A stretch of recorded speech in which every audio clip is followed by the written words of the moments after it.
if you were readers of my blog, No Funny Lawyers, you would know that there's an animal out there called the National Labor Relations Act. And you'd go like, oh, geez, that has to do with unions. I don't need to pay attention to this part of his talk. It actually applies to all of us, whether we have union employees or non-union employees. And what the image, the water cooler, is kind of the central theme here, is that this law allows employees to talk to each other and to take concerted action together to protect themselves and to improve their working conditions. So the two employees at the water cooler could talk about how the boss is bad, how they're being forced to work overtime without pay or whatever, and what are we going to do about it? The law does protect that, the National Labor Relations Act. And it actually even goes even farther in that it makes it per se illegal to have policies that would prohibit the protected concerted action. And so social media policies have become a big issue here. This is from Sears. This is part of their social media policy.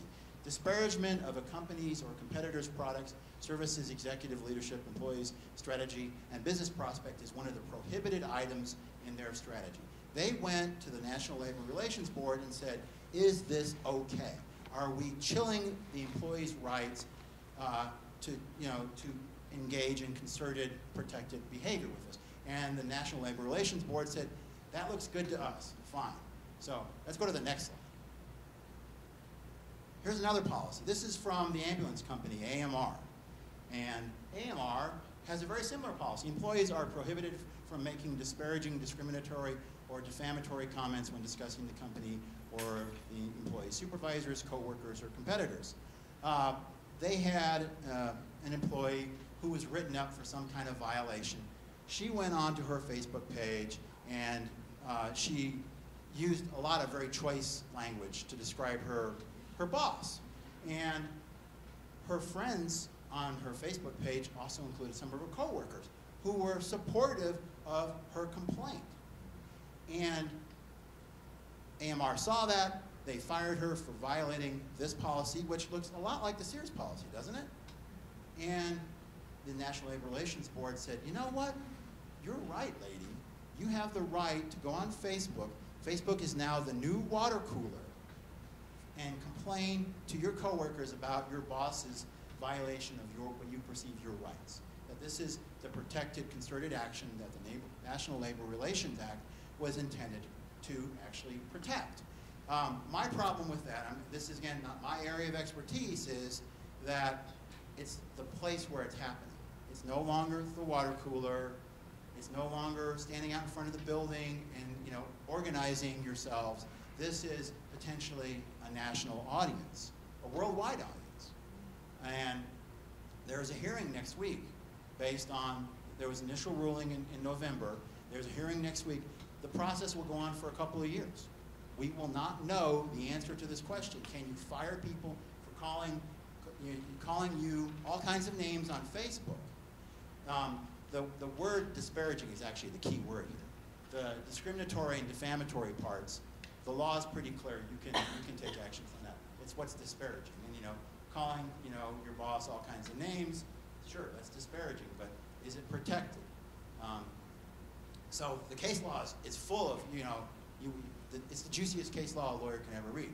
When you read these cases of what people call their bosses, just string after string. Well, so it was no surprise to me in the next slide, and I'm going to have to read this very carefully. This is Roman Moroni, an entrepreneur, went on to the National Labor Relations Board Facebook page. You lousy cork soakers, you have violated my farging rights. This Samanabachan country was founded so that the liberties of common patriotic citizens like me could not be taken away by a bunch of farging iceholes like yourselves. Which is actually, this is from an old movie called Johnny Dangerously. One of my favorite uses of almost profanity. But this is the kind of stuff that's going on. People are using this language to talk about their bosses.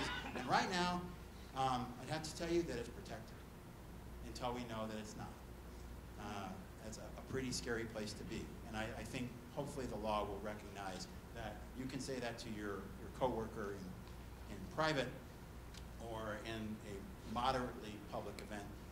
venue, but can you do it on Facebook? Well, maybe if you only had 10 friends and they were all your coworkers, I guess that couldn't. But if you had 1,000 friends and they included, people who were journalists and I don't know, it seems to me a very strange result. But until then, we need to be very careful about our policies and whether they're per se in violation of the law. And let's switch on to a couple of text policies. I really like the images better, but you guys actually wanted to have some quasi-legal advice. I'm not going to give any real legal advice because I'd like to be paid for that. But the main thing, my main advice to you is keep it simple. Probably what you have already in place, with the exception of this new stuff from the National Labor Relations Board, is probably actually sufficient for most social media. The rules that you have governing, just your behavior in general will cover your behavior online. So let's go to the next slide. I'm a fan of this particular social media policy, which is from the Australian Broadcasting Corporation. They don't even claim an Australian copyright in it, so I can put it up there. It's very basic. Do not mix the professional and the personal in ways likely to bring the company into disrepute. Do not undermine your effectiveness at work. Do not imply the company's endorsement of your personal views. Do not disclose confidential information. You can see that actually covered a lot of the things that I was talking about today. So that's really about your employees and their personal use. If you have employees who are using Facebook for you and the company, let's go to the next slide. And I want to add into that a few things that respect copyrights. Never say it if you wouldn't want it on the front page of the Denver Post. Abide by all legal and professional requirements. Be clear who speaks for the company versus speaking about the company. And there was a question about that put on the meetup. Should your social media campaign be run by an employee under their own name or on the company's name? My preference is the company's name 100% of the time, and I think that's a more practical question for John. But I think you need to be crystal clear who speaks for the company. And actually, some of the cases recently are employees who are trying to defend their company, actually get their company into trouble by getting into heated arguments in social media with people who have nasty things to say about their place of work. Be authentic, be accurate, and have goals. And come to this meetup, and you know about having that ROI. I think I got one more slide. Maintain proper records, be clear, be fair, be consistent, and above all else, apply your policies. As a lawyer, I'm always amazed to see these companies that have policies in place. Yeah, we got one. They have no idea what it says. They don't apply it. They don't apply it evenly. They apply it, in one way to one set of employees, another way to another. That's what's gonna get you in trouble. And now I'd like to make one plug for the law firm. Because this is such a difficult issue for most small businesses, we have an offer, a diagnostic tool. We will review your employment manual, your form employment contracts, independent contractor agreements, look at all of them for issues like this, and meet with you for an hour for a flat fee of $250. We're going to identify issues. We're not going to solve issues for $250, but at least you'll know what you have to deal with. So I hope if you're interested in discussing that further, you can see me after the meetup. And so now I'm right at 30 minutes. Do I have time for any more questions, John? Yeah. In the back. It seemed like when the media was trying to interview employees of the oil company, and none of them said a word. I mean, it was like, if I say a word, I'm going to get fired type attitude. Do you have any observation there on that? Well, I want you to think back about my basic concept is you already have policies. Whether or not social media existed, the company policy is probably the same. For something where the company is being sued, unless you're an official spokesperson for the company, you do not speak about it. And that's an enforceable policy. And the same should be true about, your Facebook and your Twitter.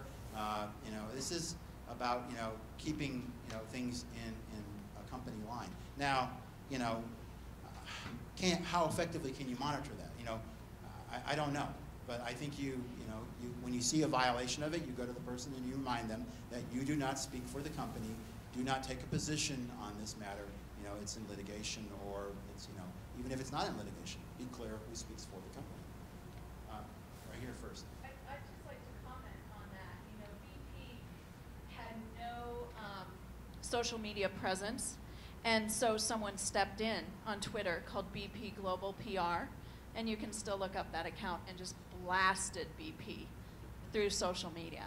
So if you don't step up, then someone will fill that information. So this was essentially a fake Twitter account for someone who said they held themselves out for the company. No, it sounds like a real Twitter account. Yeah, no, yes, so thank you. Yeah. My organization also employs attorneys, and I don't know, we've come to a crossroads where we've actually had legal questions posed. So is the best way to handle that, if somebody goes onto your Facebook, puts up a legal question, is the best way to deal with that is just to delete it? And The fact that, did everyone hear that? This is a near and dear to my heart. This is how lawyers use social media. If someone posts a legal question to me on Facebook or to one of the employees that works, or the attorneys that work for your organization, you know, can they answer it? And I never give legal advice in social media. First off, I don't have an attorney-client relationship with the person.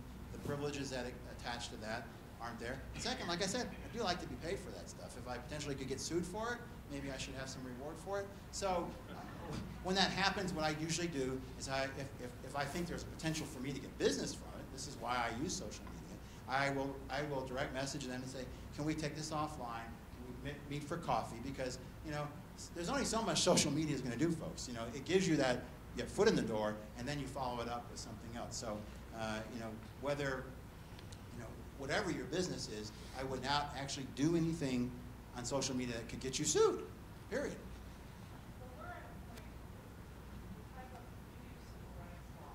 so we have way more clients than we'll ever be able to help. And so I guess at that point, how do you would it be prudent for us to simply just delete the post and then send them a nice little email saying, sorry, we can't help you with that? Rather than leaving the post up on Facebook, where it could turn into a whole chain of... You have other people joining in on it. But I would think I could see that if there's actually a whole bunch of people that have the same concern, maybe there's something that your organization would say, okay, maybe there's something for us to investigate here. I guess I'm not seeing what the exposure is to you right now. Hey, Douglas, can I pick on you? You see anything there? Douglas is another attorney. Right. You can compare it to blogs, like your blog or my blog. You know, you put up legal information on there, and it's not advice. Right. So, I mean, if somebody asks a question, you can sort of respond and caveat it, disclaim, and sort of say, look, this is not legal advice for your situation. It's not about your facts or whatever. But, you know, here's the general what's going on in this area. And that's the same thing you're doing right now. I mean, you can do that without having a problem. But, you know, I could take it another extreme. If someone put up on your business's Facebook page a statement that their supervisor was a farting ice hole, you probably would want to take that one down. Yeah. You know, once you have some notice that people are potentially exposing you to being sued for something like that, then I jump on it. But if they're actually asking legitimate questions, and we can talk further later on. But I'm not sure why you would want to take it down, but you can. See what hurts. Other questions? Jim, one more comment over here from a lawyer. Oh, I'm sorry. Elizabeth, I didn't see you there. The one thing is that according to the ethics rules on your Facebook page, you have to have Yeah, sorry. Okay. According to our ethics rules, you have to have a disclaimer on your Facebook page so that you make sure that somebody doesn't ask you a question on there thinking that you are now their lawyer. So you have to have it on your Facebook page too for your business. So I think So asking questions not make you my client. right, and that you don't have to respond to a question also, that if somebody posts it, I don't think you want to delete it, but you might want to say, you know what, we can't help you out, why don't you talk to another attorney? All right, well, we don't want to bore the rest of you. Us lawyers, we could geek out on this kind of question for a long time. All right, thank you so much for your time. I'm going to turn it back over to John.